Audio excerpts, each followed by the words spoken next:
ये भी तो हो सकता है कि हम डायरेक्टली अगर म्यूचुअल कंसर्न हो जाए तो डायरेक्टली हम उसको क्या करें, उसका एसेट्स लेके हम बदले में कैश कर लेके हम शेयर इशू कर दें। अब उससे का क्या फायदा होगा, जिससे हम जो है एसेट्स परचेज कर रहे हैं, उसका ये फायदा होगा कि जितना शेयर वो लेगा उतने शेयर का वो क्या होगा, हमारी कंपनी में मालिक बन जाएगा। ठीक है, वो शेयर होल्डर्स बन जाएगा और जो भी प्रॉफिट होगा उस एज अ डिविडेंड वो रिसीव करेगा। ठीक है, तो इसकी एंट्री किस तरीके से होगी, किस तरह से इसको रिकॉर्ड किया जाएगा, वही इस टॉपिक में आपको सीखना है। ये जनरली आपके क्वेश्चन में 3 से 3 मार्क्स का आता है। ठीक है, जो शेयर के क्वेश्चन आते हैं 3 to 4 मार्क्स में, ये ऐसा क्वेश्चन पूछ सकता है। तो इससे मेनली होता क्या है कि जब आप एसेट्स परचेज कर रहे हो तो कंपनी एसेट्स परचेज करती है तो एंट्री क्या लिखती है, assets to cash, cash payment करती है। तो और उसके बाद अगर आप जो है शेयर इशू करते हो तो क्या लिखते हो, कैश टू शेयर कैपिटल। तो इसी को हमको एंट्री को सीखना है किस तरीके से इसे हम करें।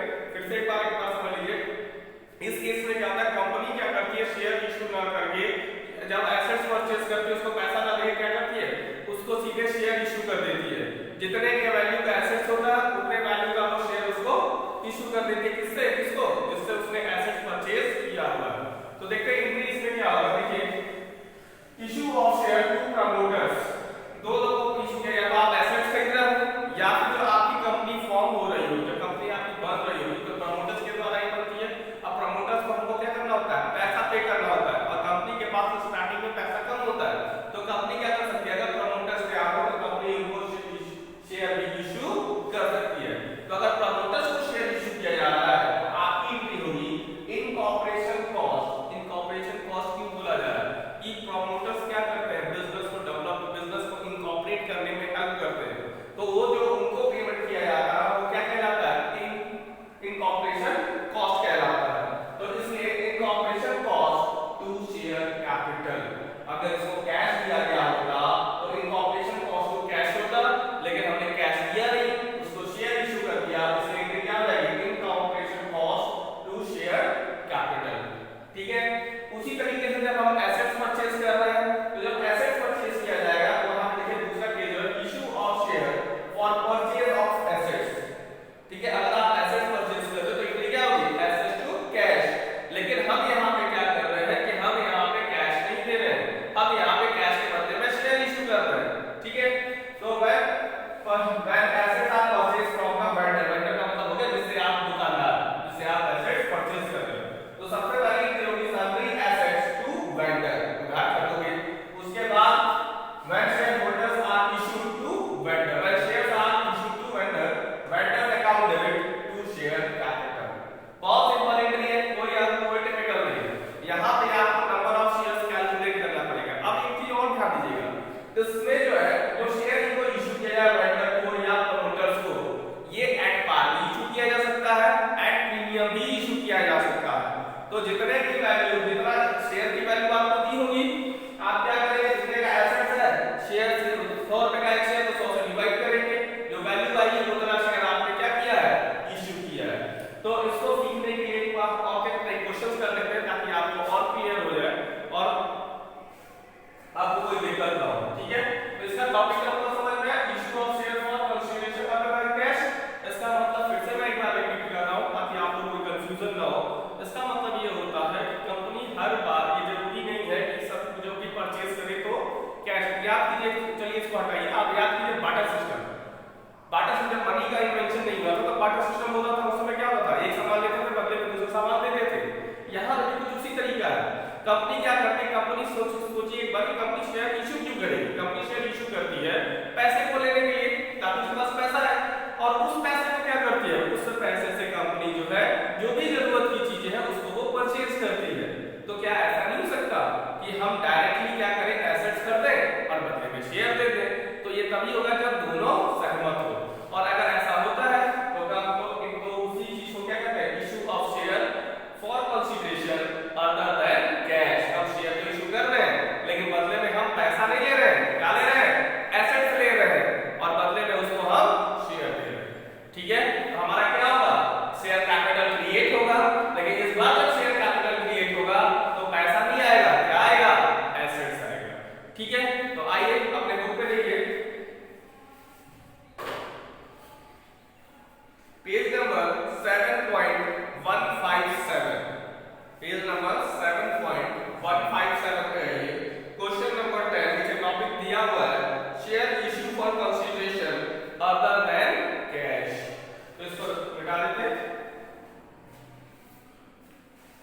ठीक है, सबसे पहले क्वेश्चन पढ़ते हैं हम। Vimal LTD, Vimal LTD purchase machinery for rupees 9,90,000 from Kamal LTD. इसका मतलब क्या, विमल एलटीडी यानी कि विमल कंपनी जो है वो एक मशीनरी परचेज कर रही है जिसकी कॉस्ट कितनी है 9,90,000 किससे, कमल एलटीडी से, कमल कंपनी से। ठीक है, the payment of the Kamal LTD was made by issue equity share of 100 each।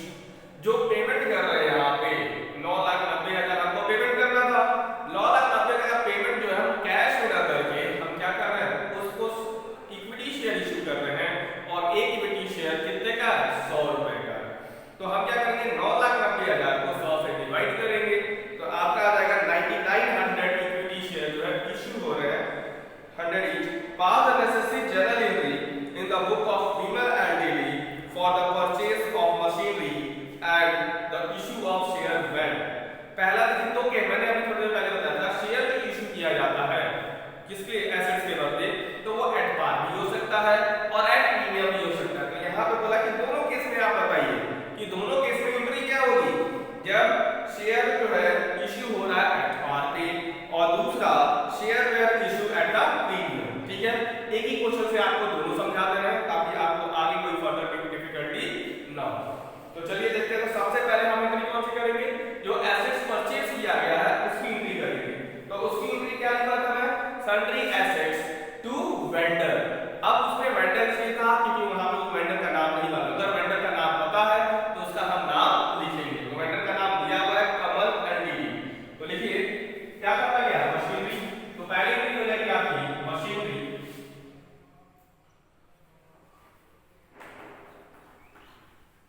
Machinery to Kamal LTD.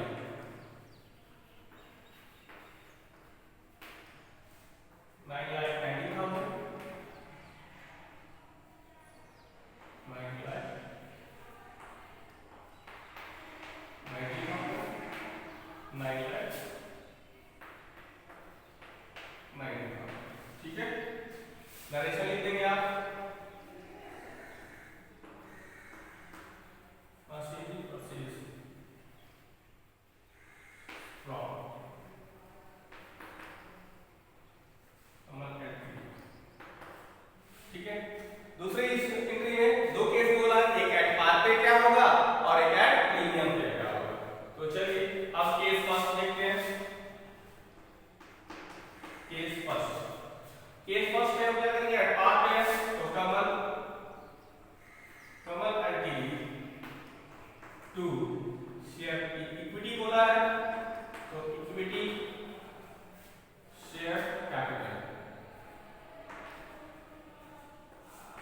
9,90,000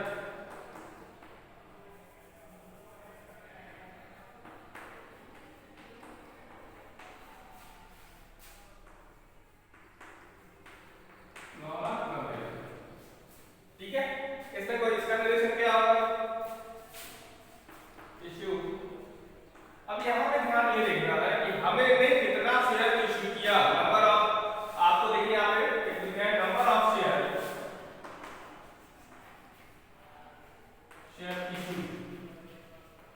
इसको निकालने का फार्मूला क्या है, वैल्यू ऑफ एसेट्स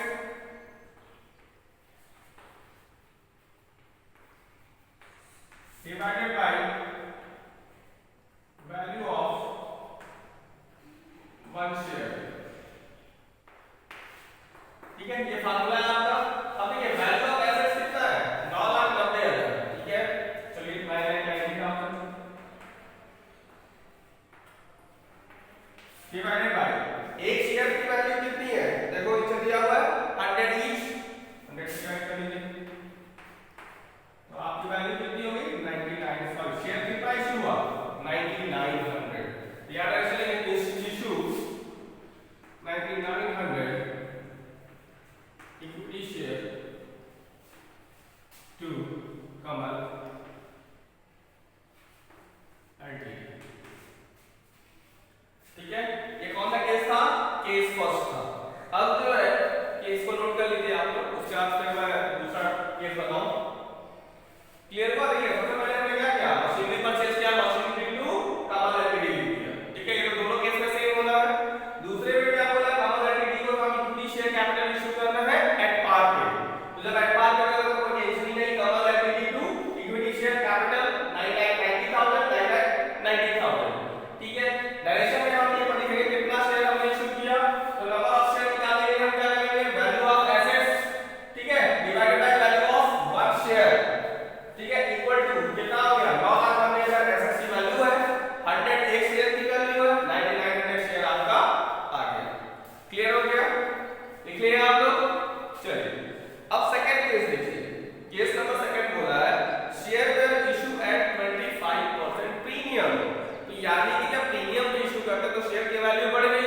यानी कि एक शेयर की वैल्यू 125 हो गई। ठीक है, एक शेयर की वैल्यू कितनी हो गई? 125 आपकी हो गई। तो यहाँ पे आपको करना क्या है, नंबर ऑफ शेयर्स यहाँ पे निकालने पड़ेंगे क्योंकि अब शेयर की वैल्यू चेंज हो गई है। तो एंट्री सबसे पहले देखिए, एंट्री क्या होगा, पहले एंट्री तो सेम होगी, दूसरी एंट्री चेंज होगी।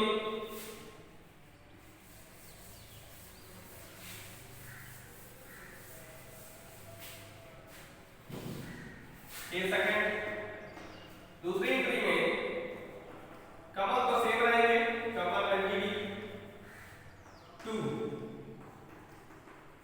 50 शेयर कैपिटल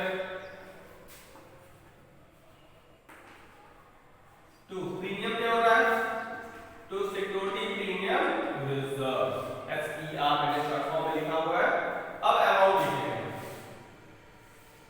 9 लाख का पहले का बेचा गया तो कमल एंटिटी को टोकन ही मिल रहा है, लेकिन शेयर कितने का जाएगा इसके लिए आपको यहाँ कैलकुलेट करना पड़ेगा।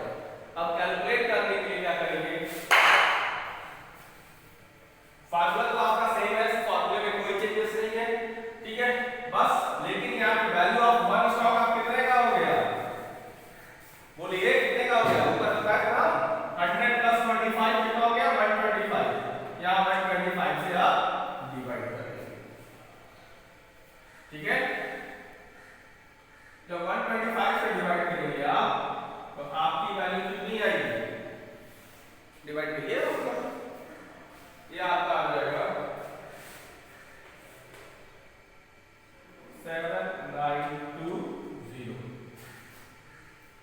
7920 तो 25 उसको डिवाइड करेंगे तो आपका आएगा 7920। ठीक है, अब शेयर कैपिटल में कैसे लिखेंगे, आपने शेयर इशू किया 7920 इनटू एक शेयर की वैल्यू कितनी है 100, यहाँ 100 से मल्टीप्लाई कर देंगे, फिर 17920 इनटू 25। ठीक है, तो ये हो जाएगा 7,92,000। ठीक है, वो वहां हो गया, और ये कितना होगा 1,98,000। क्लियर, कोई दिक्कत इसमें, आसान है।